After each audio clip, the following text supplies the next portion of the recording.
Hoje a gente vai mergulhar na anatomia de um desastre. Vamos entender como uma tarefa que deveria ser rotineira, numa usina de etanol, acabou virando uma explosão fatal e revelou uma série de falhas que, na verdade, poderiam ter sido evitadas. Olha só essa imagem. O que a gente vê aqui é o resultado de uma explosão devastadora numa usina de etanol. E o que parece só um monte de metal retorcido foi, na verdade, o ponto final de uma cadeia de eventos bem específica. Vamos desvendar essa história. Para a gente entender o que deu errado, primeiro a gente precisa voltar para o começo, para o que exatamente aconteceu naquela manhã. Eram 5h34 da manhã. A tranquilidade da madrugada é quebrada por uma explosão extremamente violenta. O epicentro de tudo? O tanque 03, lá num grande complexo de armazenamento de etanol no Mato Grosso do Sul. E o resultado disso foi imediato e, assim, devastador. Um incêndio gigantesco tomou conta do tanque, que tinha capacidade para 5 milhões de litros. Mais de 600 mil litros de etanol vazaram, contaminando o solo. E, claro, o mais trágico de tudo, um funcionário que estava só fazendo o trabalho de rotina dele desapareceu. A busca, infelizmente, terminou da pior forma possível, só 24 horas depois. Com a cena do desastre estabelecida, a investigação começou. E para evitar que uma tragédia dessa se repetisse, era fundamental responder uma pergunta crucial. Pensa só, o tanque tinha muito mais vapor do que líquido, criando uma atmosfera altamente explosiva. O combustível estava lá, o oxigênio do ar também. Faltava só uma coisa, a fonte de ignição. De onde veio a faísca que causou tudo isso? A linha do tempo daquela manhã é super precisa. 4h55 o funcionário chega, 5 minutos depois ele vai para a área dos tanques, 5h34 a explosão acontece. E repara no tempo até os bombeiros serem chamados, só às 6h15. Cada minuto aqui conta uma parte importante da história. Bom, a primeira coisa que os investigadores fizeram foi, claro, eliminar o óbvio. Tinha alguém soldando alguma coisa por perto? Não. Tinha alguma queimada nos canaviais? Imagens de drone mostraram que não. E será que foi um raio? O tempo estava limpo. Rapidinho, eles concluíram que a causa não veio de fora do tanque. Tá, e a eletricidade estática no próprio trabalhador? Será? O relatório foi tão a fundo que analisou até o tecido do uniforme dele. Como era principalmente de algodão, a chance de acumular carga estática era baixa. E além disso, só de subir a escada de metal do tanque, qualquer carga já teria sido descarregada. Então, essa hipótese também foi por água abaixo. Então, o ponto crucial é esse. Se a ignição não veio de fora, só sobrava uma possibilidade, né? A resposta e a faísca tinham que ter surgido de alguma forma lá dentro do próprio tanque.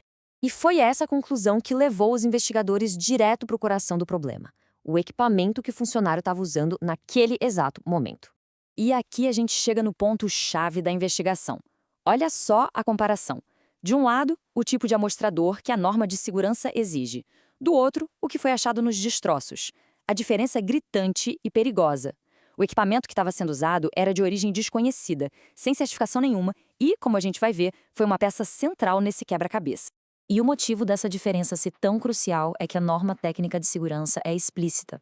Ela diz, com todas as letras, materiais sintéticos como o nylon que era usado nas cordas de amostragem da usina são proibidos justamente por isso. Eles geram e acumulam eletricidade estática. E aqui está a explicação científica da coisa toda. Conforme o trabalhador descia ao amostrador, a corda de nylon, ao esfregar na abertura de metal do tanque, foi gerando carga estática. Essa carga não tinha para onde ir, então se acumulou toda no amostrador de metal. No momento em que o amostrador chegou perto da superfície do etanol, a diferença de potencial ficou tão grande que a eletricidade simplesmente pulou, criando a faísca que começou tudo. Mas olha, essa história não é sobre um único erro. Foi uma falha sistêmica. Um verdadeiro efeito dominó de problemas que se alinharam perfeitamente para permitir que o desastre acontecesse. Os investigadores identificaram 5 causas principais. Primeiro, o equipamento errado. Segundo, uma análise de risco que simplesmente ignorou o perigo da estática. Terceiro, procedimentos de trabalho que não falavam nada sobre como evitar esse risco. Quarto, um treinamento falho, que não preparou o funcionário para esse perigo. E por último, um projeto de engenharia inseguro, que criava um risco a mais no próprio local de trabalho. E dá uma olhada nessa escotilha.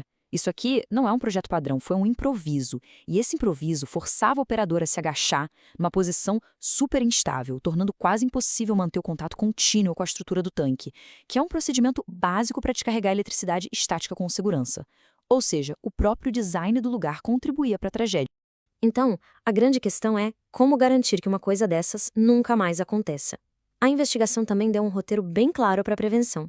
Basicamente, as recomendações atacam cada uma daquelas 5 falhas que a gente viu. Desde obrigar o uso de equipamentos certificados, até reescrever do zero as análises de risco e os procedimentos. E também, claro, criar treinamentos focados nesse perigo e, o mais importante, redesenhar as benditas escotilhas para que elas sejam seguras de verdade. E a conclusão final é uma só, e é bem forte. Isso não foi azar, não foi um acidente de percurso. Foi o resultado direto e previsível de uma série de falhas na gestão de segurança que podiam e deviam ter sido corrigidas muito antes. E isso tudo deixa a gente com uma reflexão. Uma corda de nylon, uma escotilha improvisada. Detalhes que parecem pequenos, mas que, nas circunstâncias erradas, têm consequências devastadoras. Fica a pergunta no ar. Quantos outros desastres por aí não estão esperando para acontecer, escondidos em um único detalhe que foi esquecido?